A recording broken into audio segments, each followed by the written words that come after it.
మరియు తాము చేయుచున్న, గమనించండి, నరహత్యలను, మాయమంత్రములను, జార చోరత్వములను చేయకుడునట్లు వారు మారు మనసు పొందిన వారు కారు.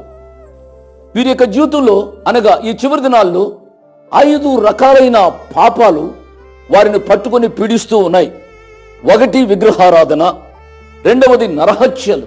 ఎంత విచ్చలవిడిగా ఈ దినాల్లో ఒక మనుషుని హత్య చేస్తున్నారండి. చాలా విచారం కదూ. ఇంత అగాధ్యానికి ఎందుచేత వీరు పాలు పొందుతున్నారు అనే విషయం ఆలోచిస్తున్నప్పుడు మన మానవ జ్ఞానానికి అందడం లేదు. అరే, ఇంత చిన్నవాడు అంత పెద్ద వ్యక్తిని చంపాడా? భర్త భార్యను చంపాడా? లేక భార్య భర్తను చంపిందా? లేక బిడ్డలు తల్లిదండ్రులను చంపారా? ఇంత అమానుష్యమైన